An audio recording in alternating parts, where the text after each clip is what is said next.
Yo, chừng nghiệp xưa, số level nào này, chụp niềm đau thế đấy.នៅក្នុងវីដេអូនេះយើងនឹងសម្ដែងបន្តទៅកាន់រឿងណាកូស្រីកូ Pablo Escobar រដូវកាលទី2វគ្គទី4ដែលវាក៏ជាវគ្គបញ្ចប់នៃរដូវកាលមួយនេះផងដែរម្ដងវគ្គនេះសារនឹងគឺកាន់តែប្រតិកលាគ្នាល្អទៅហើយមិនត្រឹមតែប៉ុណ្្នឹងទេយើងគឺបានដឹងផងដែរថា Pablo Escobar ដែលជាស្ដេចគ្រឿងយន្តកូឡុំប៊ីដែលបានធ្វើឲ្យពិភពលោកគឺចលាចលនៅជំនាន់នោះនឹងមានជោគវាសនាបែបម៉េចនៅក្នុងរឿងមួយហ្នឹងតោះយើងទៅស្វែងរកចម្លើយនៅក្នុងការសម្ដែងសារលម្អិតជាមួយនឹងមានទាំងអស់គ្នាសារបង្ហាញយើងឃើញថា Pablo បន្ទាប់ពីបានបញ្ជូន Blakey ឲ្យទៅដាក់ក្បាយបំផ្ទុះនៅក្បាយpremier របស់ Caesar និងបានបង្កជនស៊ីវិលបាត់បង់ជីវិតអស់យ៉ាងច្រើនហ្នឹងឥឡូវនេះព័ត៌មានហ្នឹងគឺបានចុះផ្សាយព្រមព្រៀងតែម្ដងហើយក្រុមរបស់ Gilberto ផាឆូជាមួយនឹង Miguel ហ្នឹងក៏កំពុងមើលព័ត៌មានហ្នឹងដែរនៅកន្លែងហ្នឹងអ្នកនរគ្នាគឺបាននឹងច្បាស់តែម្ដងថាយុគសម័យរបស់ Pablo ហ្នឹងគឺត្រូវបានបញ្ចប់ទៅហើយដូច្នេះហើយពួកគេក៏បានសម្រេចចិត្តថាចាំបាច់ទៅបន្តធ្វើសកម្មភាពជំរុញបន្ថែមទៀតដើម្បីផ្ដួលរំលំក្រុមរបស់ Pablo ហ្នឹងឲ្យយកទៅម្ដង Gilberto បានបញ្ជូនគ្នារបស់គេគឺផាឆូហ្នឹងទៅកាន់ប្រទេសអាមេរិកដើម្បីទៅជួបគ្នាជាមួយនឹង Leon នៅកន្លែងហ្នឹងខ្ញុំគឺបាននឹងថាតាមពិតទៅនៅពេលដែល Gilberto បានជួបគ្នាជាមួយនឹង Leon កាលពីលើកមុនហ្នឹង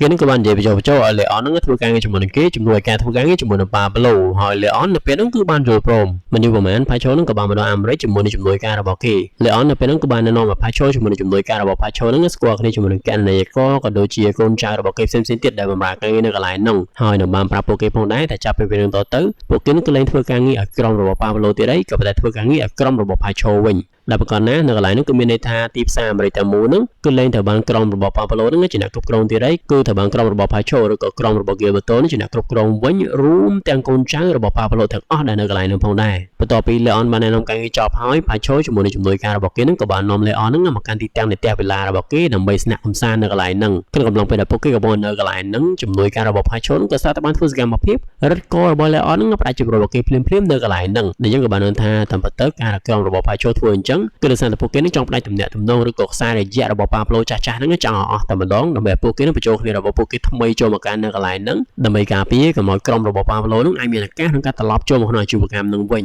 ត្រឡប់មក Pablo វិញគេនឹងកំពុងនិយាយគ្នាតាមទូរស័ព្ទជាមួយនឹង Gustavo ដែលជាមេធាវីរបស់ Caesar ដែលជាប្រធានាធិបតីរបស់ប្រទេសកូឡុំប៊ីនៅកន្លែងហ្នឹង Gustavo ហ្នឹងគឺបានប្រាប់ទៅកាន់ Pablo ថាអ្វីដែលគេបានធ្វើនៅពេលថ្មីៗហ្នឹងគឺជារឿងមួយដែលឈួតលាលាបំផុតហើយនឹងសាហាវគួរខើខ្លាំងណាស់ហើយរឿងទាំងអស់ហ្នឹងគឺចាំមិនតែទៅឈប់អញ្ចឹងហើយគេនឹងក៏បានឲ្យយោបល់ថា Pablo ហ្នឹងចុះចាញ់ក៏ដូចជាបុគ្គលខ្លួនរបស់គេហ្នឹងមកកាន់រដ្ឋាភិបាលទៅចំណែក Pablo គេនឹងក៏បានយល់ព្រមជាមួយនឹងការលើកឡើងរបស់ Gustavo ក៏ប៉ុន្តែជាមួយនឹងលក្ខខណ្ឌថាគឺក្រុមរបស់រដ្ឋាភិបាលហ្នឹងគឺតែអនុញ្ញាតឲ្យគ្រួសាររបស់គាត់ចាក់ចេញពីប្រទេសកូឡុំប៊ីទៅកាន់ប្រទេសដែលមានសុវត្ថិភាពផ្សេងមួយទៀតគឺអាល្លឺម៉ង់អីចឹងទៅបន្តិចក្រោយមក Gustavo ហ្នឹងក៏បានប្រជុំគ្នាជាមួយនឹង Caesar និងបានប្រាប់អំពីអ្វីដែល Pablo ហ្នឹងបាននិយាយមួយគេទៅកាន់គាត់នៅកន្លែងហ្នឹង Gustavo ហ្នឹងគឺបានឲ្យយោបល់ប្រាប់ទៅកាន់ Caesar ថាឲ្យបញ្ជូនគ្រួសាររបស់ Pablo ហ្នឹងទៅកាន់កន្លែងដែលមានសុវត្ថិភាពទៅគឺប្រទេសដែលមានសុវត្ថិភាពទៅហើយជាថ្នូរ Pablo ហ្នឹងគឺច្បាស់ជាប្រកបខ្លួនឲ្យមកកាន់ពួកគេហើយក៏ប៉ុន្តែ Caesar នៅកន្លែងហ្នឹងគឺបានបដិសេធហើយពិតជារឿងគួរភ្ញាក់ផ្អើលខ្លាំងមែនទែន Caesar បានបង្ហាញចំហរបស់គាត់ហ្នឹងប្រាប់ទៅកាន់ Gustavo ថាគាត់ហ្នឹងគឺគ្មានចេតនាណាមួយក្នុងការចាប់ខ្លួនរបស់ Pablo នោះទេអ្វីដែលគាត់ចង់ធ្វើប្រកបហ្នឹងគឺគាត់ចង់ធ្វើការលុបបំបាត់ Pablo និងក្រុមរបស់គេនោះចោលទាំងស្រុងតែម្ដងបានតែគាត់ហ្នឹងគឺចង់ផ្ដាច់ជីវិតរបស់ Pablo នឹងឯងកន្លែងមក Pablo វិញបើទោះជាគ្រួសាររបស់គាត់ត្រូវបាន Caesar យកទៅដាក់កន្លែងដែលមានសុវត្ថិភាពក៏ដោយក៏ប៉ុន្តែគាត់គឺមានអារម្មណ៍ថាមិនសុខនោះទេចឹងហើយគាត់ក៏បានសម្រេចចិត្តបញ្ជូនឲ្យ Blakey ដែលជាកូនចៅរបស់គាត់ហ្នឹងទៅក្បែរទីតាំងនៃសណ្ឋាគារដែលក្រុមគ្រួសាររបស់គាត់កំពុង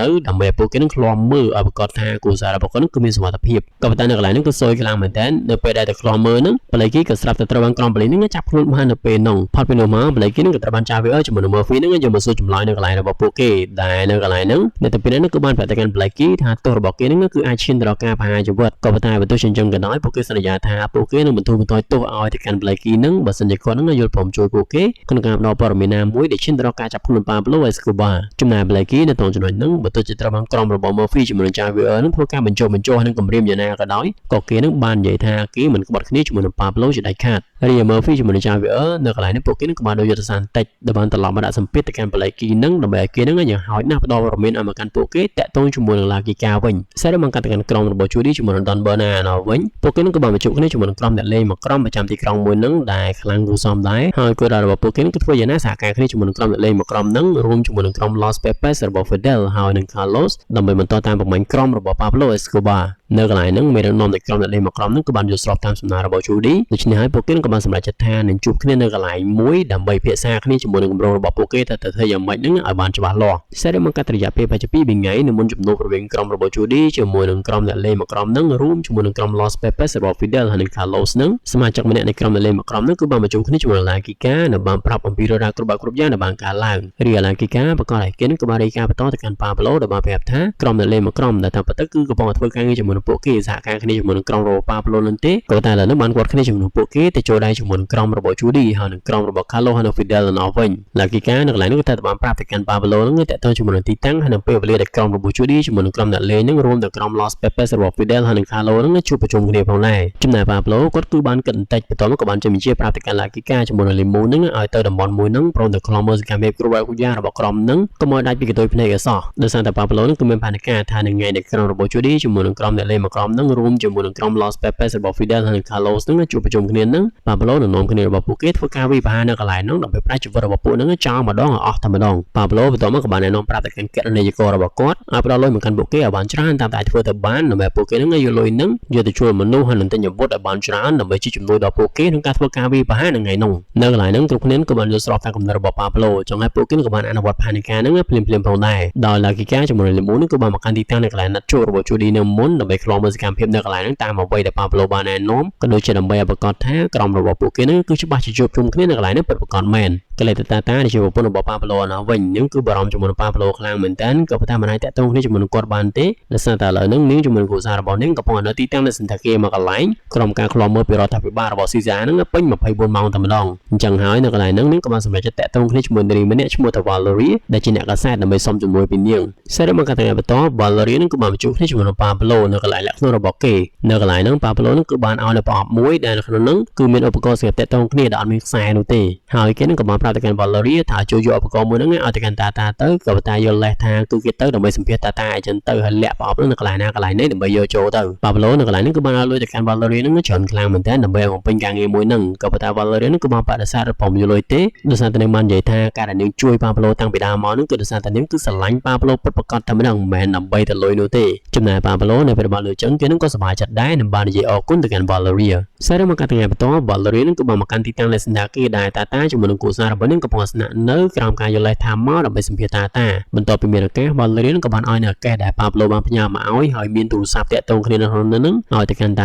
ាបន្ទាប់ពីនោះមកតានឹងគឺតែងតែប្រើប្រាស់ណាទូរស័ព្ទអត់ខ្សែដែល Pablo ផ្ញើមកឲ្យនឹងធ្វើការតាក់ទងគ្នាជាមួយនឹង Pablo ស្វាមីរបស់នាងដែលគ្មាននរណាម្នាក់បានដឹងនោះទេមកដល់ចំណុចហ្នឹងអ្វីៗគឺមើលតែដូចជាដំណើរការទៅបានរលូនខ្លាំងមែនទែនឡោះទៅព្រលឹមឡើងតានឹងគឺឃើញថាមានបលិច្រើនខ្លាំងមែនទែននៅជុំវិញទីតាំងលេសន្តាគារមួយហ្នឹងហើយនៅពេលនាងតែមើលក៏បានឃើញថា Valerie គឺត្រូវបានគេផ្ដាច់ជីវិតនៅបាត់ដាក់នៅក្នុងឡានរបស់នាងចតនៅមុខសន្តាគារនឹងតែម្ដងហើយប្រកាសណាស់អ្នកដែលបានធ្វើទង្វើមួយហ្នឹងគឺគ្មាននរណាក្រៅពីក្រុម Los Pepes របស់ Fidel ហើយនិង Carlos នឹងឯងតានៅកន្លែងហ្នឹងគឺមានការជឿចាប់ខ្លាំងមែនទែនដោយសារតែការបាត់បង់ជីវិតរបស់ Valerie ដូច្នេះហើយនាងក៏បានតាក់ទងទៅនិយាយនេះជាមួយនឹង Pablo នៅបានប្រាប់អំពីរឿងរ៉ាវដែលបានកើតឡើងដំណឹងតាក់ទងជាមួយនឹងការបាត់បង់ជីវិតរបស់ Valerie គឺបានធ្វើឲ្យ Pablo នឹងខឹងខ្លាំងមែនទែនសឹងតែខ្លាចជាមនុស្សឈួតទៅហើយអញ្ចឹងហើយគេនឹងក៏បានបញ្ជាទៅកាន់កូនចៅរបស់គេ4នាក់ដែលមាន Lakika, Limon, Ricardo ហើយនិងកណនេយ្យកររបស់គេនឹងឲ្យបញ្ញាទៅកាន់ការចល័យសម្ងាត់របស់ពួកគេមួយទៀតដើម្បីទៅប្រមូលលុយយកមកច្រើនមកបន្ទាប់មកគឺនាំលុយនឹងទៅកន្លែងទីតាំងកូនចៅរបស់ Ricardo แล้วក៏មកពូននៅកន្លែងមួយហើយប្រើកូនចៅរបស់ Ricardo នឹងឲ្យប្រើលុយនឹងដើម្បីទៅជួលមនុស្សទិញអាវុធត្រៀមដើម្បីទៅកាន់ទីតាំងនៃក្រុមរបស់ Los Pepes ជាមួយនឹងក្រុមរបស់ Judy ហើយនឹងក្រុមអ្នកលេងនឹងធ្វើការជួបគ្នាហើយចាត់ការពួកនឹងម្ដងបោះសម្អាតពួកនឹងឲ្យអស់តែម្ដងគ្រប់នេះគឺបានឯកភាពជាមួយកំណត់មួយនឹងអញ្ចឹងហើយ Lakika កណនេយ្យកររបស់ Pablo រួមជាមួយនឹង Ricardo គឺបានធ្វើដំណើរទៅកាន់កន្លែងដើម្បីយកលុយគណៈដែល Limon នៅវិញគឺនៅជាមួយនឹង Pablo តែ2នាក់នោះទេកន្លែងទៅចាវីអឺ Murphy ជាមួយនឹងក្រុមប៉ូលីសកូឡុំប៊ីនៅវិញពួកគេនឹងគឺអាចយកទូរស័ព្ទរបស់ Lakika ហ្នឹងពី Blackie មកបានហើយ Blackie ហ្នឹងក៏បានទម្លាយតាក់ទងជាមួយនឹងរឿងរបស់ Lakika មួយចំនួនផងដែរតាមរយៈទូរស័ព្ទរបស់ Lakika ហ្នឹង Murphy ហ្នឹងក៏បានព្យាយាមតែទៅកាន់ Lakika ដើម្បីបញ្ឆោតដល់ Lakika នឹងលើកទៅធ្វើឲ្យពួកគេនឹងអាចចាប់ដឹងសញ្ញានឹងដឹងថាឥឡូវហ្នឹង Lakika កំពុងនៅកន្លែងណាហើយវាដូចជាអ្វីដែលពួកគេបានកិនអញ្ចឹង Lakika ហ្នឹងគឺបានលើកទូរស័ព្ទមែនអញ្ចឹងហើយពួកគេនឹងក៏អាចចាប់ទីតាំងបាននិងបាននាំគ្នានឹងបើកឡានសម្ដេចទៅកាន់កន្លែងហ្នឹងដើម្បីចាប់ Lakika ងាកទៅ Lakika វិញគេជាមួយ Ricardo ហើយនឹងកណនេយ្យកររបស់ របស់ប៉ាប្លូនឹងគឺបានមកដល់កន្លែងដែលពួកគេទៅប្រមូលលុយហើយក៏ប៉ុន្តែនៅកន្លែងហ្នឹងឡាគីកានឹងគឺស្រាប់តែបានសម្រេចចាប់ផ្នែកជីវិតរបស់ Ricardo បន្ទាប់មកគឺបានបាញ់ផ្នែកជីវិតនៃនៃករបស់ប៉ាប្លូទៀតព្រមទាំងបានប្រមូលយកលុយដែលសារតែគេក៏បានសម្រេចថាគេនឹងគឺបោះបង់ចោលប៉ាប្លូជាមួយនឹងលីមូនដើម្បីយកលុយហ្នឹងរត់គេចខ្លួនតែម្នាក់ឯងក្នុងកំឡុងពេលដែលឡាគីកាកំពុងព្យាយាមគេចខ្លួនក្រុមរបស់ Murphy ជាមួយនឹងចាពើហ្នឹងក៏បានមកដល់ដែលពួកគេនឹងក៏បានចាប់ខ្លួនឡាគីកានៅកន្លែងហ្នឹងទៅបន្ទាប់មកពួកគេនឹងក៏បានយកឡាគីកាហ្នឹងមកសួរចម្លើយដើម្បីចង់ដឹងអំពីកន្លែងលាក់ខ្លួនរបស់ប៉ាប្លូឡាគីកានៅកន្លែងហ្នឹងគឺមិនចាំបាច់គេធ្វើតន្តកម្មច្រើនទេគឺបានយល់ព្រមនឹងការលក់កន្លែងលាក់ខ្លួនរបស់ប៉ាប្លូហ្នឹងឲ្យតែកាន់ក្រុម Murphy តែម្ដងជាថ្នូរជាមួយនឹងការដែលពួកគេនឹងគឺកាត់បន្ថយទោសទណ្ឌរបស់គាត់ហ្នឹងឲ្យមករៀងស្រាលបន្តិចឡាគីកាបានប្រាប់ថាក្រុមរបស់ប៉ាប្លូជាមួយនឹងលីមូនហ្នឹងឥឡូវហ្នឹងកំពុងតែចាក់ចេញពីកន្លែងដែលពួកគេកំពុងនៅហ្នឹងណាសម្រាប់តែកាន់ទីតាំងមកកន្លែងជាកន្លែងដែលកូនចៅរបស់ Ricardo ហ្នឹងកំពុងប្រមូលផ្ដុំគ្នានៅកន្លែងហ្នឹងដើម្បីធ្វើការវិភាគទៅកាន់ក្រុមរបស់ Judy ជាមួយនឹងក្រុម Los Pepes របស់ Carlos ហើយនិង Fidel Murphy ជាមួយនឹង Javier នៅកន្លែងហ្នឹងក៏អត់ទាន់ជឿទៅលើពាក្យសម្ដីរបស់ Lakika ទាំងស្រុងទេខ្លាចទៅជាល្បិចចឹងណាអញ្ចឹងហើយគេក៏បានឲ្យ Lakika បញ្ជាក់ដល់ឲ្យ Lakika ហ្នឹងខលទៅនិយាយនេះជាមួយនឹង Pablo ហើយនឹង Limon Lakika បានធ្វើតាមដែលបានទេទៅកាន់ Pablo ដើម្បីធ្វើជាសួរបញ្ជាក់ចឹងទៅថាឥឡូវហ្នឹង Pablo ជាមួយ Limon ហ្នឹងបានចេញដំណើរទៅកាន់កន្លែងដែលកូនចៅរបស់ Ricardo ហ្នឹងកំពុងនៅចំណែក Pablo គាត់ក៏បានប្រាប់ថាឥឡូវហ្នឹងពួកគេកំពុងឡើងឡានដើម្បីចាក់ចេញទៅហើយតែបើទោះជាអញ្ចឹងក៏ដោយនៅកន្លែងហ្នឹង Pablo ហ្នឹងគឺមានអារម្មណ៍ថាអត់សូវស្រួលនោះទេដោយសារតែគាត់ស្ដាប់សម្លេងរបស់ Lakika ទៅយល់ឃើញថា Lakika ហ្នឹងគឺបានផ្លាស់ប្ដូររបៀបនៃការនិយាយរបស់គេហ្នឹងទាំងស្រុងតែម្ដងហើយតាមរយៈបទពិសោធន៍របស់គាត់ដែលធ្វើជាអ្នកជួញដូរថ្នាំរាប់ឆ្នាំនឹងត្រូវបានគេតាមចាប់រាប់ភ្លេចហ្នឹងគាត់នឹងក៏ដឹងភ្លាមតែម្ដងថា Lakika ហ្នឹងគឺត្រូវបានគេចាប់បានហើយបានព្យាយាមនឹងការក្បត់គាត់ដាក់អន្ទាក់គាត់ចឹងណាអញ្ចឹងហើយគាត់ក៏បានសម្រេចចិត្តគេចខ្លួនចេញពីកន្លែងហ្នឹងដែលបានប្រាប់ទៅកាន់ Limon ហ្នឹងឲ្យដូរទិសដៅក៏លើទៅក្រុមកូនចៅរបស់ Ricardo នៅវិញពួកគេនឹងក៏បានជួបជុំគ្នានៅកន្លែងលាក់ខ្លួនមួយរបស់ពួកគេពិតប្រាកដមែនក៏ប៉ុន្តែនៅកន្លែងនេះយើងឃើញថាក្រុមរបស់ Javier ជាមួយនឹង Murphy ហើយនិងប៉ូលីសផ្សេងទៀតហ្នឹងគឺបានមកដល់ជុំវិញហ្នឹងឯងគេពត់កន្លែងនេះជុំចិត្តតែម្ដងរងចាំតែ Pablo មកដល់គឺចាត់ការយកតែម្ដងនៅកន្លែងហ្នឹង Javier ជាមួយនឹង Murphy ហ្នឹងគឺសម្គាល់ឃើញថាចាំយូរហើយអត់ឃើញ Pablo មកទៀតចឹងហើយក៏យល់ឃើញថា Pablo ច្បាស់ជាអត់មកទេអញ្ចឹងហើយគេក៏បានសម្រេចចិត្តឲ្យក្រុមប៉ូលីសទាំងអស់ហ្នឹងធ្វើការវិភាគទៅកាន់ក្រុមកូនចៅរបស់ Ricardo តែម្ដងដល់ពួកគេហ្នឹងគឺបានបាញ់រះយកអត់មានបណ្ដៃនោះទេអញ្ចឹងហើយខ្លះហ្នឹងក៏បានបាត់បង់ជីវិតខ្លះហ្នឹងក៏របួសហើយអ្នកនៅសល់តែអំបាម៉ាហ្នឹងគឺត្រូវបានក្រុមប៉ូលីសកូឡុំប៊ីហ្នឹងធ្វើការចាប់ខ្លួនដើម្បីយកទៅឃុំឃាំងក្លែងទៅ Pablo នៅវិញគាត់ជាមួយ Limon កំពុងតែបន្តដំណើរទៅខាងមុខទៀតហើយនៅកន្លែងហ្នឹង Pablo គឺមើលទៅហាក់ដូចជាវល់ហើយគាត់មិនទាន់ដឹងថាតើគាត់ហ្នឹងត្រូវធ្វើអីទៀតនៅពេលខាងមុខក៏ដូចជាត្រូវទប់ទល់ឬក៏ដោះស្រាយជាមួយបញ្ហាដែលកំពុងកើតឡើងហ្នឹងដោយរំលងមិញនោះទេមិនយូរប៉ុន្មាន Pablo ជាមួយ Limon ក៏បានបើកឡានមកដល់ទីតាំងនៃកសិដ្ឋានមកកន្លែងដែលនៅទីនោះ Pablo នឹងក៏បានជួបគ្នាជាមួយនឹងបរិសុទ្ធចំណាម្នាក់ Pablo បានអង្គុយនិយាយគ្នាជាមួយនឹងបរិសុទ្ធចំណាម្នាក់ហ្នឹងហើយតាមរយៈការនិយាយគ្នារបស់ពួកគេហ្នឹងយើងក៏បានដឹងថាបរិសុទ្ធចំណាម្នាក់ហ្នឹងតាមពិតទៅគឺត្រូវជាឪពុករបស់ Pablo ហ្នឹងឯងនៅកន្លែងហ្នឹងយើងក៏បានដឹងផងដែរថាឪពុករបស់ Pablo ហ្នឹងគឺបានលែងលះគ្នាក៏ដូចជាបានបែកគ្នាជាមួយម្ដាយរបស់គេហ្នឹងច្រើនឆ្នាំមកហើយគាត់ហ្នឹងក៏មិនអាចជាប់ពាក់ព័ន្ធអីជាមួយនឹងរឿងអ ក្រិតកម្មផ្សេងៗរបស់ Pablo នោះដែរដោយគាត់នឹងក៏បានមករស់នៅទីតាំងនៃកសិដ្ឋានដាច់ស្រយាលមួយហ្នឹងដែលស្ងប់ស្ងាត់តែម្នាក់ហើយអត់មានពាក់ព័ន្ធមួយរឿងអីទាំងអស់ Pablo បានសុំទៅកាន់ឪពុករបស់គេថាគេនឹងគឺចង់ស្នាក់នៅលាក់ខ្លួននៅផ្ទះរបស់គាត់ហ្នឹងរយៈពេលប្រហែលថ្ងៃហើយឪពុករបស់ Pablo បើទោះជាគាត់ហ្នឹងគឺមិនពេញចិត្តជាមួយនឹងទង្វើរបស់ Pablo កន្លងមកយ៉ាងណាក៏ដោយក៏ប៉ុន្តែគាត់ហ្នឹងគឺមិនអាចបោះបង់ចោលកូនប្រុសរបស់គាត់បានទេដោយសារតែប្រកាសឲ្យ Pablo ហ្នឹងគឺជាកូនប្រុសរបស់គាត់ចឹងណាចឹងហើយគាត់ហ្នឹងក៏បានយល់ព្រមតាំងពីថ្ងៃដែល Pablo មកដល់ទីតាំងនៃកសិដ្ឋានឪពុករបស់គេមកដំណឹងរបស់ Pablo គឺបានបាត់សូន្យចឹងតែម្ដងគ្មាននរណាម្នាក់ដឹងថាតើ Pablo ទៅកន្លែងណាហើយធ្វើអីនោះទេ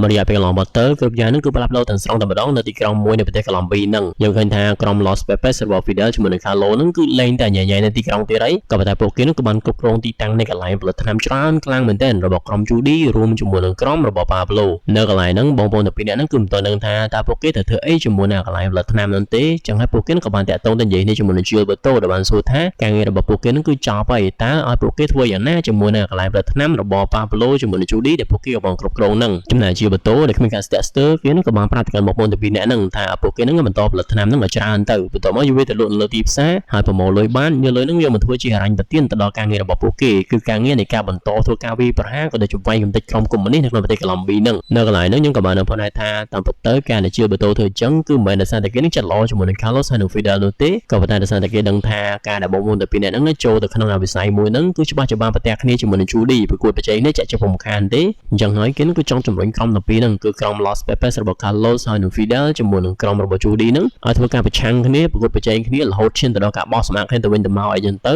ដែលចុងក្រោយគេខ្លួនឯងហ្នឹងគឺជាអ្នកទទួលផលគ្រប់គ្រងទីក្រុងទាំងមូលនៅក្នុងប្រទេសកូឡុំប៊ីហ្នឹងតែម្ដងហើយប្រកបណាវាដូចជាអ្វីដែលជាបតោចង់បានអញ្ចឹងយើងឃើញថា Carlos ជាមួយនឹង Fidel ហ្នឹងគឺបានភាសាគ្នាថាជីវកម្មតាក់ទងជាមួយនឹងថ្នាំហ្នឹងគឺវាចំណេញច្រើនខ្លាំងមែនតើអញ្ចឹងហើយឥឡូវនេះពួកគេហ្នឹងក៏មានទីតាំងនៃកន្លែងផលិតថ្នាំហ្នឹងច្រើនកន្លែងដែរដែលពួកគេគឺអាចផលិតដើម្បីលក់ទៅកាន់ទីផ្សារបានក៏ប៉ុន្តែនៅមុនពេលដែលពួកគេធ្វើអញ្ចឹងពួកគេហ្នឹងគឺចាំបាច់ធ្វើការបោះសម្អាតក្រុមរបស់ Judy ហ្នឹងទាំងស្រុងជាមុនសិនដែលសារតែពួកគេហ្នឹងគឺមិនចង់ឲ្យក្រុមរបស់ Judy ហ្នឹងធ្វើការប្រកួតប្រជែងឬ ក៏រំខានទៅដល់ជីវកម្មរបស់ពួកគេទេក៏តែ Judy ណាវិញថ្ងៃមួយនឹងគឺបានសម្រេចចាត់ចាក់ចេញពីប្រទេសកូឡុំប៊ីនឹងមួយរយៈសិនដើម្បីទៅដើរកម្សាន្តហើយក្នុងកំឡុងពេលដែលនាងរៀបនឹងចូលឡានដើម្បីចាក់ចេញទៅហើយនឹងក៏ស្រាប់តែឡាននឹងគឺបានផ្ទុះឡើងខ្លាំងមែនទែនក៏ប៉ុន្តែនៅកន្លែងនឹង Judy នឹងក៏អត់មានរបួសអីនោះទេដោយសារតែនាងអត់តន់ចូលក្នុងឡានចំណែក Judy នៅពេលបានគេហៅការមួយនឹងគឺដឹងតែម្ដងថាគ្មានណាគេទេគឺក្រុមរបស់ Carlos ជាមួយនឹង Fidel នឹងឯងបានព្យាយាមដាក់គ្រាប់បាយនឹងដើម្បីផ្ដាច់ជីវិតរបស់នាងបោះសម្អាតក្រុមរបស់នាងដូច្នេះហើយនាងក៏បានប្រាប់ទៅកាន់ Don Bona ថាឲ្យគាត់នឹងតាក់ទងគ្នាជាមួយនឹង Javier ទៅដោយសារតែនាងគឺចង់ផ្ដល់ព័ត៌មានតាក់ទងជាមួយនឹងក្រុមរបស់ Carlos Fidel ហើយនឹង Gilberto ដែលអាចឈានទៅដល់ការចាប់ខ្លួនពួកគេនឹងហើយនឹងបោះសម្អាតពួកគេនឹងទាំងស្រុងតែម្ដង Don Bona នៅកន្លែងនោះគឺហាក់ដូចជាមិនពេញចិត្តជាមួយនឹងគំនិតរបស់ Judy នោះទេដោយសារតែគាត់យល់ឃើញថារបៀបដែល Judy កំពុងតែធ្វើនឹងគឺហាក់ដូចជា Judy នឹងកំពុងតែខ្លាយទៅជាគិញសម្ងាត់យកការឲ្យក្រុមបង្ការភ្លើងញៀនរបស់ Javier អញ្ចឹងក៏ប៉ុន្តែបើទោះជាយ៉ាងណាក៏ដោយគាត់មិនបាននិយាយនោះទេគឺបានតាក់ទងហៅ Javier នឹងឲ្យមកជួបគ្នាជាមួយនាង Javier បានប្រាប់ទៅកាន់ Judy ថាពួកគេនឹងធានាសុវត្ថិភាពរបស់ Judy នឹងក៏ប៉ុន្តែជាថ្នូរ Judy នឹងគឺទៅផ្ដល់ព័ត៌មានតាក់ទងជាមួយនឹងក្រុមរបស់ Gilberto ហើយនឹងក្រុម Los Pepes របស់ Fidel ហើយនឹង Carlos នឹងឲ្យមកកាន់គេទាំងអស់តែម្ដងដើម្បីឲ្យពួកគេនឹងសមនៃការធ្វើការចាប់ខ្លួនឬក៏បោះសម្អាតក្រុមនឹងឲ្យអស់តែម្ដងនៅទៅពេលហ្នឹងក៏បានព្រមគ្នាទៅលើគ្រប់ចំណុចទាំងអស់ចឹងហើយ Javier នឹងក៏បានចាក់ចេញពីកន្លែងហ្នឹងទៅបានទៅបន្ទាប់ពីនោះមក Javier នឹងក៏បានមកជួបគ្នាជាមួយនឹង Messina មេរបស់គេព្រមទាំងបានប្រាប់អំពីរឿងរ៉ាវគ្រប់យ៉ាងដែលគេទទួលបានហ្នឹងឲ្យទៅកាន់នាង Messina នៅកន្លែងហ្នឹងក៏បានយល់ស្របជាមួយនឹងគំនិតរបស់ Javier ក្នុងការរៀបចំឲ្យក្រុមរបស់ពួកគេនឹងជួបជុំគ្នាជាមួយនឹងក្រុមរបស់ Judy ដើម្បីឲ្យ Judy នឹងផ្ដល់ចម្លើយក៏ដូចជាព័ត៌មានផ្សេងៗដែលឈានទៅដល់ការបង្ក្រាបឬក៏ចាប់ខ្លួនក្រុម Gilberto ក្រុម Los Pepes របស់ Carlos ហើយនឹង Fidel ហើយផុតពីនោះមកទៅបានពួកគេនឹងផ្ដល់នូវការការពារសុវត្ថិភាព24ម៉ោងឲ្យទៅកាន់ Judy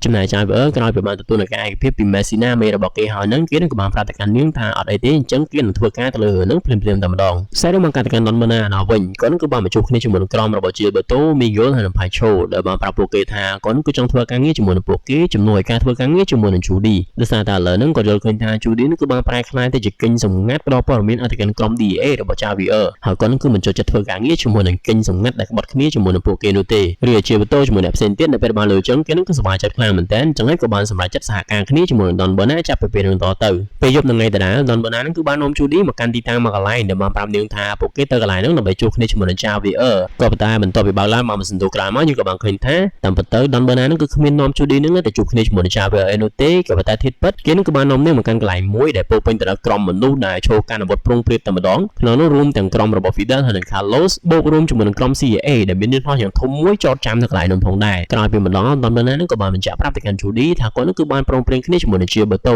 ដោយគាត់គឺនឹងធ្វើការងារជាមួយនឹងក្រុមរបស់ Carlos ហើយនិង Fidel ដើម្បីគ្រប់គ្រងរោងចក្រផលិតថ្នាំទាំងស្រុងតែម្ដងនៅក្នុងទីក្រុងមួយហ្នឹងហើយពួកគេនឹងគឺលក់ថ្នាំបន្ទាប់មកបានលុយចំណេញគឺចែកគ្នាស្មើសម្រាប់ Judy ពួកគេនឹងក៏បានបញ្ជាក់ថាពួកគេនឹងទុកជំរឿននាងហើយថាតើបានទុកជំរឿននាងពីរទៀតផងគឺនឹងអាចចាក់ចេញពីកន្លែងហ្នឹងឬក៏បន្តធ្វើការងារជាកិច្ចសម្ងាត់ផ្ដល់ព័ត៌មានក៏ប៉ុន្តែមិនមែនផ្ដល់ព័ត៌មានឲ្យកាន់ក្រុមភ្នាក់ងារបង្ក្រាបគ្រឿងញៀនរបស់ Javier នោះទេគឺធ្វើការងារជាអ្នកផ្ដល់ព័ត៌មានឲ្យកាន់ក្រុមរបស់ CIA ទៅវិញចំណែក Judy នៅពេលបានដឹងរឿងទាំងអស់ហ្នឹងនាងមើលទៅគឺមានការរន្ធត់ខ្លាំងមែនទែនក៏ប៉ុន្តែនៅកន្លែងហ្នឹងគឺនៅមានជំរឿអេផ្សេងនោះទេដោយសារតែស្ថិតក្នុងការគាបសង្កត់ខ្លាំងហើយអញ្ចឹងហើយនឹងក៏បានសម្រេចចិត្តធ្វើការងារជាមួយនឹងក្រុម CIA របស់អាមេរិកដែលបានឡើងទៅលើយន្តហោះព្រមទាំងបានចាក់ចេញជាមួយនឹងភ្នាក់ងារសម្ងាត់របស់អាមេរិកនឹងទៅសេរីមកកាន់ Javier គេនឹងក៏បានរងចាំជួបគ្នាជាមួយនឹង Judy នៅទីតាំងមួយក៏ប៉ុន្តែអត់ឃើញ Judy នឹងបង្ហាញខ្លួនមកសោះអញ្ចឹងហើយ Javier នឹងក៏បានត្រឡប់មកកាន់ស្ថានទូតវិញដើម្បីមកជួបគ្នាជាមួយនឹងមេរបស់គេក៏ប៉ុន្តែបានឃើញថា Bill ដែលជាមេ CIA ប្រចាំប្រទេសកូឡុំប៊ីនឹងកំពុងអង្គុយនៅកន្លែងនោះរងចាំគេ Bill បានប្រាប់ទៅកាន់ Javier ថាអ្វីដែលគេធ្វើនឹងក៏តាមត្រូវនោះទេគេនឹងក៏បានតាក់ទងគ្នាជាមួយនឹងក្រុមរបស់ Judy ធ្វើការព្រមព្រៀងជាមួយនឹងក្រុមរបស់ Judy ដែលមិនបានជន់ដំណឹងមកកាន់គាត់ពីក្រោយខ្នងគាត់អីចឹងទៅដូច្នេះហើយ Bill នឹងក៏បានប្រាប់ថាឥឡូវហ្នឹងគាត់នឹងគឺបានយក Judy នឹងចេញពី Javier ហ្នឹងហើយ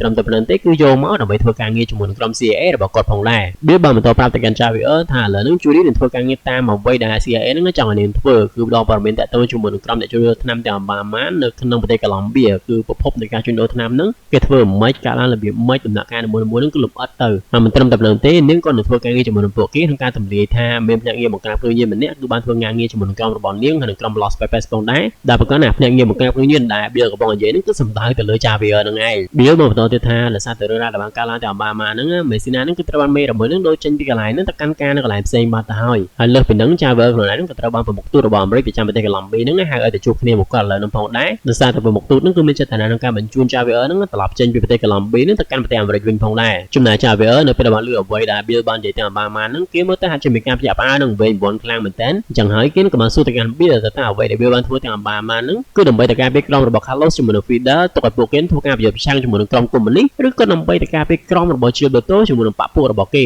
េរីឯ Bill គេក៏បានប្រាប់ទៅកាន់ Javier ថាអ្វីដែលក្រុម CIA របស់ពួកគេធ្វើទាំងអម្បានហ្នឹងគឺមិនមែនដើម្បីការពារអ្នកណាគេទាំងអស់គ្រាន់តែពួកគេគឺមិនទាន់ចង់ឲ្យក្រុមរបស់ Gilberto ជាមួយនឹង Fidel ហើយនឹង Carlos ហ្នឹងគឺធ្វើការដួលរលំនៅពេលឥឡូវហ្នឹងព្រោះតែប្រកាសណាក្រុមហ្នឹងគឺនៅមានប្រយោជន៍សម្រាប់ខាង CIA អញ្ចឹងណាក្រោយពីនិយាយប៉ុណ្ណឹងហើយ Bill ហ្នឹងក៏បានចាក់ចេញពីបន្ទប់ទៅបាត់ទៅទុកឲ្យ Javier នេះវិញនៅភាំងភ័ណ្ឌវិញតែម្នាក់ឯងមិនដឹងថាគាត់ហ្នឹងគឺត្រូវធ្វើអីហើយនៅពេលអនាគតហ្នឹងគឺនឹងមានរឿងអីកើតឡើងចំពោះគាត់នោះទេក៏លេខតាប្រពន្ធរបស់ Pablo នោះវិញយើងគឺបានព្យាយាមបន្តតាក់ទងគ្នាជាមួយនឹង Pablo តាមរយៈទូរស័ព្ទដែល Pablo ទុកឲ្យហ្នឹងក៏ប៉ុន្តែតាក់ទង Pablo អត់បានសោះមួយរយៈហ្នឹងដោយសារតែប្រកាសណាកន្លែងកសិដ្ឋានឪពុករបស់ Pablo ដែលកំពុងនៅហ្នឹងគឺវានៅឆ្ងាយខ្លាំងពេកអត់មានសេវាអញ្ចឹងណាថ្ងៃមួយក្នុងកំឡុងពេលដែលតាហ្នឹងកំពុងព្យាយាមតាក់ទងគ្នាជាមួយនឹង Pablo ទៀតភ្នាក់ងារដែលកំពុងយាមកាមក្រុមគ្រួសាររបស់នាងហ្នឹងគឺបានឃើញហើយពួកគេហ្នឹងក៏បានដឹងអំពី frequency ឬក៏ frequency ដែលនាងបានប្រើដើម្បីតាក់ទងគ្នាជាមួយនឹង Pablo ផងដែរភ្នាក់ងារម្នាក់ហ្នឹងក្រោយមកក៏បានបញ្ជូនគ្នាជាមួយនឹង Murphy នៅបានប្រាប់អំពីរឿងទាំងអស់ហ្នឹងដែល Murphy នៅកន្លែងហ្នឹងគឺសប្បាយចិត្តខ្លាំងមែនទែនចឹងហើយពួកគេហ្នឹងក៏បានប្រម៉ែប្រមូលហៅ Martinez ជាមួយនឹងភ្នាក់ងារផ្សេងទៀតហ្នឹងឲ្យមកជួបគ្នាដើម្បីប្រជុំនៅកន្លែងហ្នឹងអ្នកទាំងអស់គ្នាហ្នឹងក៏បានឯកភាពគ្ន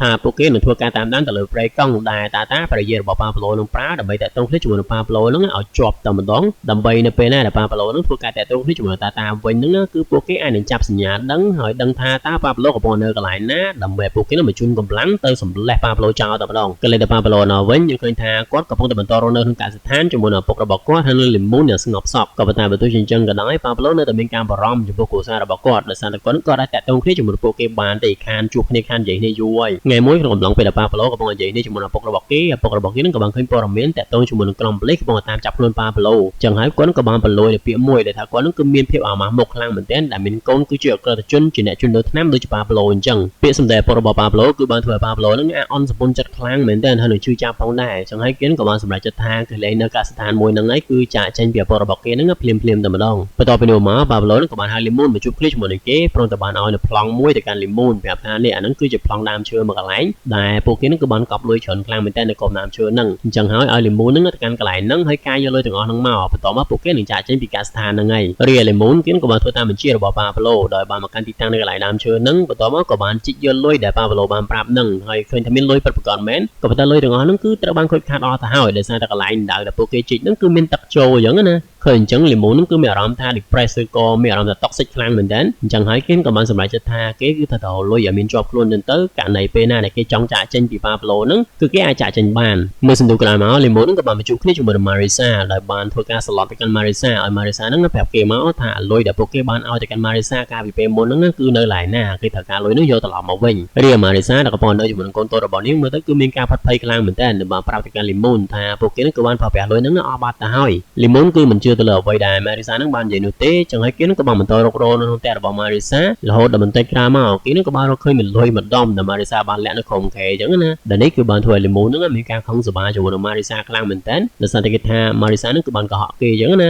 អញ្ចឹងហើយកំហឹងមកប្រាហ្នឹងក៏បានធ្វើឲ្យ Limon ហ្នឹងបាញ់ប្រហារផ្ដាច់ជីវិតរបស់ Marisa នៅកន្លែងហ្នឹងហើយនឹងបានទុកសាកសពរបស់នាងនៅក្បែរកូនស្រីរបស់នាងព្រមទាំងបានចាក់ចេញពីកន្លែងហ្នឹងទៅបាត់ទៅបន្តិចក្រោយមក Limon ក៏បានមកជួបគ្នាជាមួយនឹង Pablo វិញដែលបានប្រាប់គាត់ថាគេហ្នឹងគឺបានតែជីកឲ្យលុយហ្នឹងហើយក៏ប៉ុន្តែលុយដែល Pablo បានប្រាប់ហ្នឹងគឺខូចខាតអស់បាត់ទៅហើយដោយសារតែទឹកចូលហើយនៅសល់លុយទៅប្រហែល$1000ប៉ុណ្ណោះដែលជាប់នៅក្នុងកេសដែលពួកគេអាចប្រើបានអញ្ចឹងណា Pablo នៅកន្លែងហ្នឹងគឺមិនជឿទៅលើពាក្យសម្ដីរបស់ Limon នោះទេដែលគាត់គិតថា Limon គឺបានគាត់ដែរហើយក៏ប៉ុន្តែបើទោះជាណាក៏ដោយមកដល់ចំណុចហ្នឹង Pablo ហ្នឹងក៏មិនមាននិយាយដែរគឺនៅស្ងៀមអញ្ចឹងណាក្រុមរបស់ Pablo ជាមួយនឹង Limon បើទោះជាមានលុយបន្តិចតួចក៏ដោយក៏ប៉ុន្តែពួកគេនឹងអត់បន្តនៅកសិដ្ឋាននឹងទេដោយ Pablo ជាមួយ Limon ក៏បានបើកឡានសម្ដៅមកកាន់ទីក្រុងកំណើតរបស់ Pablo ហើយមិនយូរប៉ុន្មានពួកគេនឹងក៏បានមកដល់ទីក្រុងអញ្ចឹងហើយ Pablo នឹងគឺចាប់ផ្ដើមមានសេវាថ្ងៃតាក់ទងគ្នាជាមួយនឹងតាភរិយារបស់គេវិញហើយ Pablo បន្តមកក៏បានមកកាន់ទីតាំងនៃផ្ទះចាស់របស់គាត់មួយនៅបានលាក់ខ្លួននៅកន្លែងហ្នឹងជាមួយនឹង Limon ព្រមទាំងបានបន្តតាក់ទងគ្នាជាមួយនឹងតាភរិយារបស់គាត់នឹងជាប្រចាំផងដែរក្នុងពេលតែមួយនេះយើងឃើញថាក្រុមប៉ូលីសដែលក្នុងនោះក៏មានកូនប្រុសរបស់ Martinez ផងហ្នឹងគឺកំពុងតាមដានអំពីការតាក់ទងគ្នារវាង Pablo ជាមួយនឹងតាហ្នឹងហើយនៅបាននឹងថា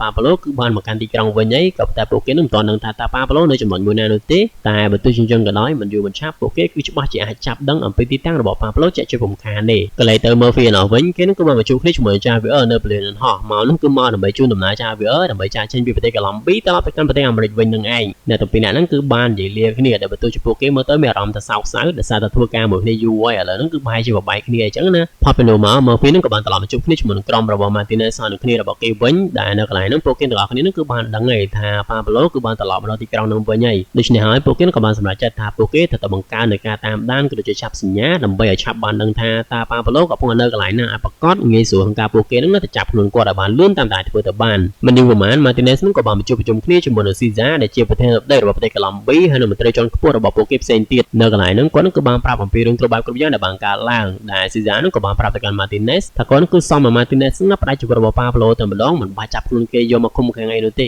ក៏ប៉ុន្តែបើទោះជាអញ្ចឹងក៏ដោយ Martinez នឹងគឺបានប្រកែកថាគាត់នឹងគឺមិនអាចចេះតែផ្ដាច់ជីវិតរបស់ Pablo នឹងផុយនោះទេក្នុងករណីដែល Pablo នឹងប្រកល់ខ្លួនតាមសម្រួលគាត់នឹងចាប់ខ្លួន Pablo យកមកធ្វើការកាត់ទោសក៏ប៉ុន្តែបើសិនជាក្នុងករណីដែល Pablo នឹងតដៃបាញ់ប្រហារគ្នាជាមួយនឹងក្រុមប៉ូលីសអានឹងទៅបានជាគាត់នឹងបញ្ជាកូនចៅរបស់គាត់ធ្វើការបាញ់ប្រហារផ្ដាច់ជីវិតរបស់ Pablo ខ្សែរឿងបង្កើតទាំងភ្នាក់ងារម្នាក់ដែលកំពុងការពារក្រុមគ្រួសាររបស់ Pablo អស់វិញគេនឹងគឺបានចូលមកនិយាយនេះជាមួយនឹងតាតាភារីរបស់ Pablo ដែលបានប្រាប់នាងថាឥឡូវនឹងកិច្ចការពាររបស់ពួកគេនឹងគឺចិត្តត្រូវបានបញ្ចប់ហើយដែលមានន័យថាអ្នកណាក៏ដោយក៏អាចចូលមកបែកក្រុមគ្រួសាររបស់ Pablo នឹងធ្វើអីទៅលើពួកគេនឹងក៏បាននោះដែរអញ្ចឹងហើយគេនឹងក៏បានឲ្យយោបល់ប្រាប់ទៅកាន់តាតាថាឲ្យនាងនឹងបញ្ញាតាក់ទងគ្នាជាមួយនឹង Pablo ទៅហើយប្រាប់ Pablo បញ្ចូល Pablo នឹងឲ្យប្រកល់ខ្លួនមកព្រោះថាបើសិនជា Pablo ប្រកល់ខ្លួនគឺលែងមានណាគេនឹងចង់ធ្វើបាបក្រុមគ្រួសាររបស់គាត់ទៀតហើយចំណែកតាតាបន្ទាប់ពីស្ដាប់ពាក្យបញ្ចូលរបស់ភ្នាក់ងារម្នាក់នឹងហើយនាងមើលទៅហាក់ដូចជាទុនចិត្តចង់ជឿដែរហើយអញ្ចឹងហើយនាងគឺបានបន្តព្យាយាមតាក់ទងគ្នាជាមួយនឹង Pablo ប្រហែលបានប្រាប់ទៅកាន់ Pablo ថា Pablo នឹងប្រកល់ខ្លួនទៅចំណែក Pablo គេមើលទៅហាក់ជាមានភាពស្មុគស្មាញខ្លាំងមែនតើក៏ប៉ុន្តែគេនឹងក៏បានប្រកែកជាមួយពុនគេដែរដែលបានប្រាប់ថាអត់អីទេចាំគេគិតមើលសិនភ្លាមបន្ទាប់ពីតាតានឹងជប់និយាយនេះជាមួយនឹង Pablo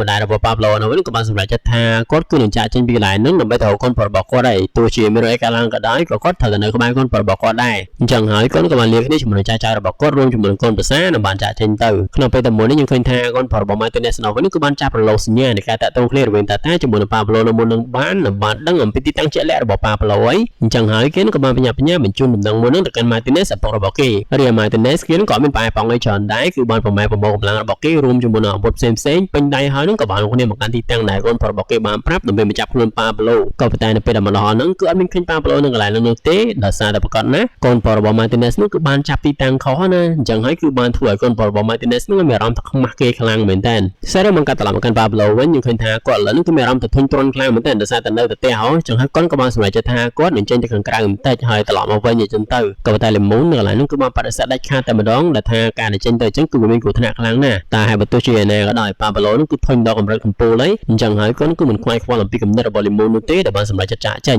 Pablo បានយកឡានរបស់ Lemon បើកចាកចេញពីកន្លែងហ្នឹងហើយបន្តិចក្រោយមកគាត់ក៏បានបើកមកដល់កន្លែងហាងលក់ក្រែមមកកន្លែងហើយចាំថាកន្លែងហ្នឹងគឺជាកន្លែងដែលគាត់តែងតែចូលទិញក្រែមកាលពីពេលដែលគាត់នៅក្មេងអញ្ចឹងហើយការចងចាំហ្នឹងក៏បានលេចឡើងមកក្នុងខួរក្បាលរបស់ Pablo ដែលវាគឺបានធ្វើឲ្យគាត់សម្រេចចិត្តឈប់ឡានដែលបានចុះមកទិញក្រែមញ៉ាំនៅក្នុងហាងហ្នឹងទៅក្នុងអំឡុងពេលនៃការទិញក្រែម Pablo នឹងក៏បានបន្តកន្លែងមើលបរិយាកាសជុំវិញទីតាំងនៃហាងមួយហ្នឹងជាកន្លែងដែលគាត់កើតនៅបានធំធាត់នឹងឯងហើយវាគឺបានធ្វើឲ្យគាត់នឹងមានអារម្មណ៍មើលទៅហាក់ដូចជាសំណោះសំណៅខ្លាំងមែនតើនៅបានបង្ហាញនៅទឹកមុខមួយដែលមើលទៅគាត់នឹងហាក់ដូចជាកំពុងតែលាគ្នាជាមួយនឹងទីក្រុងមួយនឹងអញ្ចឹងក្នុងអំឡុងពេលនៃការចូលចាំទិញក្រែមយើងឃើញថាអត់មានគេម្នាក់ហ្នឹងគឺបានចំណាំមុខរបស់ Pablo នោះទេដោយសារតែឥឡូវហ្នឹងអង្គុយរបស់គាត់គឺបានប្រែប្រួលច្រើនខ្លាំងមែនតើព្រោះតែគាត់នឹងគឺដោះពុកមាត់ឡើងសម្មោមហើយនឹងសតែម្ដងឡើងពេញមុខហើយមិនត្រឹមតែប៉ុណ្្នឹងទេកាឡូរបស់គាត់ក៏ស្រក់ដែររៀងស្គមជាងមុនអញ្ចឹងណាក្រោយពីទិញក្រែមបានហើយ Pablo នឹងក៏បានយកក្រែមហ្នឹងមកអង្គុយញ៉ាំនៅលើបង់សាធារណៈមកកន្លែងហើយបន្តិចក្រោយមកគេនឹងក៏បានសម័យឃើញចដូនមួយរបស់គេហ្នឹងមកអង្គុយក្បែរគេ Pablo បាននិយាយគ្នាជាមួយនឹងចដូនមួយរបស់គេថាគេនឹងគឺនៅគាត់ខ្លាំងមែនតើបន្ទាប់ពីគាត់ត្រូវបាន Garillo បានបាញ់ផ្ដាច់ជីវិតការប្រដៅការទី1មកហ្នឹងអ្វីៗគ្រប់យ៉ាងដែលពួកគេបានសាងសង់ឡើងហ្នឹងគឺហាក់ដូចជាចាប់ផ្ដើមមកលំមលាយទៅវិញយ៉ាងដូច្នោះដែរតាមរយៈពាក្យសម្ដីរបស់ Pablo យើងគឺបាននឹងថាគាត់នឹងគឺស្រឡាញ់បងប្អូនចដូនមួយរបស់គាត់ហ្នឹងខ្លាំងមែនតើក៏ប៉ុន្តែគាត់នឹងគឺបានបាត់បង់គេបាត់ទៅហើយដោយសារតែ Garillo ហ្នឹងបានផ្ដាច់ជីវិតនឹងឯងក្រោយពីញ៉ាំក្រែមនឹងចំណាយពេលនៅខាងក្រៅបន្តិចចប់ហើយហ្នឹង Pablo នឹងក៏បានត្រឡប់មកកន្លែងលាក់ខ្លួនរបស់គេវិញបន្ទាប់មកក៏បានចូលគេងដើម្បីយកកម្លាំងឲ្យគេអាចពិចារណាគិតថាតើគេគួរតែបកគោខ្លួនឬក៏យ៉ាងណាអញ្ចឹងទៅពីមួយថ្ងៃទៅមួយថ្ងៃ Pablo ក៏នៅតែបន្តតាក់ទងគ្នាជាមួយនឹងតាតាភារីរបស់គេហើយនៅកន្លែងហ្នឹងយើងឃើញថាកូនប្រុសរបស់ Martinez នៅតែបន្តធ្វើការតាមដាននៅសកម្មភាពទាំងអស់ហ្នឹងផងដែរហើយពួកគេក៏អាចចាប់បានអំពីទីតាំងរបស់ Pablo ម្ដងទៀតហើយអញ្ចឹងហើយដើម្បីបញ្ជាក់កុំឲ្យខុសហ្នឹងពួកគេក៏បានបើកឡានទៅពិនិត្យមើលសិនហើយបានឃើញថា Pablo ហ្នឹងគឺពិតជាកំពុងនៅកន្លែងហ្នឹងពិតប្រាកដមែននៅពេលដែលឃើញអញ្ចឹងកូនប្រុសរបស់ Martinez ហ្នឹងគឺមានអារម្មណ៍ថាភ្ញាក់ផ្អើលនិងរំភើបខ្លាំងមែនតើអញ្ចឹងហើយគេក៏បានតាក់ទងទៅប្រាប់ Martinez ឪពុករបស់គេភ្លាមរីឯ Martinez គេក៏មានបងយូរដែរគឺបានប្រមូលកម្លាំងរួមជាមួយនឹង Murphy ចាក់ចេញពីការចល័យរបស់ពួកគេសម្ដៅទៅកាន់កន្លែងដែល Pablo កំពុងនៅព្រមទាំងបានពាត់ផ្ទះរបស់ Pablo ហ្នឹងជុំចិត្តតែម្ដងមកដល់ចំណុចហ្នឹង Pablo ហ្នឹងក៏លែងគិតរឿងបកគោខ្លួននៅទៀតអីគេហាក់ដូចជាមនុស្សឈួតម្នាក់អញ្ចឹងគឺបានធ្វើការបាញ់ប្រហារទៅកាន់ណាគេក៏ដោយដែលហ៊ានចូលមកហៅគេគណៈដែល Lemon នៅវិញក៏នៅតែបន្តជួយគេដែលបានបាញ់ប្រហារទៅដៃគ្នាជាមួយនឹងក្រុមប៉ូលីសក៏ប៉ុន្តែបន្តិចក្រោយមក Lemon ក៏ត្រូវបានប៉ូលីសបាញ់ប្រមាណគប់ចំកណ្ដាលដើមទ្រូងប្រាច់ជីវិតរបស់គេនៅកន្លែងហ្នឹងទៅ ចំណែកប៉ាប្លូបើទោះជានៅសល់តែម្នាក់ឯងក៏ដោយគេនោះគឺអត់ឈប់នោះទេនៅតែបន្តធ្វើការមាញ់ប្រហារតដៃគ្នាជាមួយនឹងក្រុមប៉ូលីសរហូតដល់បន្តិចក្រោយមក Sniper របស់ប៉ូលីសនោះក៏អាចធ្វើការមាញ់ប្រហារចំកណ្ដាលក្នុងរបស់ប៉ាប្លូនោះប្រមាណគ្រាប់ដែលវាគឺបានធ្វើឲ្យគេនោះដួលលើតបោនឹងទៅដែលគ្រប់គ្នានោះគឺមានការផ្ទះផ្អើលចំពោះហេតុការណ៍មួយនឹងខ្លាំងមែនតើនៅពេលនោះប៉ាប្លូជាមួយនឹងការភ្នែករបស់គាត់នោះគឺសម្បាំងមើលអីសឹងតែលែងឃើញទៅហើយនោះគឺបានឃើញថាមានក្រុមភ្នាក់ងារច្រើនខ្លាំងមែនតើបានមកដល់កន្លែងនោះនៅបានពាត់គាត់នោះជុំចិត្តតែម្ដងហើយមកដល់ត្រង់ចំណុចនោះទៅបានគាត់នោះចាប់ផ្ដើមយល់ថាអ្វីៗដែលគាត់បានកសាងទាំងអម្បាម៉ានោះគឺវាគ្មានន័យនោះទេឥឡូវហ្នឹងគាត់នោះគឺបានមកដល់ទីបញ្ចប់របស់គាត់ទៅហើយក្នុងកំឡុងពេលដែលគ្រប់គ្នាកំពុងបន្តឈរមើលប៉ាប្លូយើងឃើញថាត្រេជូភ្នាក់ងារប៉ូលីសនោះវិញគឺបានចេញមកដល់បានដកភ្លើងរបស់គេដាក់ប្រមាណគាត់ចំកណ្ដាលក្បាលរបស់ប៉ាប្លូផ្ដាច់ជីវិតរបស់គាត់នៅកន្លែងនោះទៅនៅទីបំផុតប៉ាប្លូអេស្កូបាដែលគេស្គាល់ថាជាស្ដេចគ្រូយន្តកូឡុំប៊ីដែលមានឥទ្ធិពលនិងបានធ្វើឲ្យក្រុមប៉ូលីសរួមជាមួយនឹងពិភពតែមួយមានភាពរង្គោះរង្គើហ្នឹងគឺបានស្លាប់បាត់បង់ជីវិតនៅលើតបូផ្ទះដែលវាដូចជាជនដែលគ្មានតម្លៃម្នាក់អញ្ចឹងនៅកន្លែងហ្នឹងយើងឃើញថាភ្នាក់ងារប៉ូលីសនោះវិញគឺសប្បាយចិត្តខ្លាំងមែនទែនទប់ការសប្បាយរបស់ពួកគេហ្នឹងមិនបាននោះទេដែលពួកគេហ្នឹងក៏បានអង្គុយថាតែបានថតរូបជាមួយនឹងសាកសពរបស់ប៉ាប្លូផងដែរចំណែកឯអ្នកដែលសប្បាយចិត្តជាងគេនោះវិញគឺ Murphy នឹងឯងដែលសត្វគាត់គឺបានចំណាយពេលសឹងតែពេញមួយជីវិតរបស់គាត់ទៅហើយដើម្បីតាមប្រមាញ់ប៉ាប្លូហើយរងចាំថា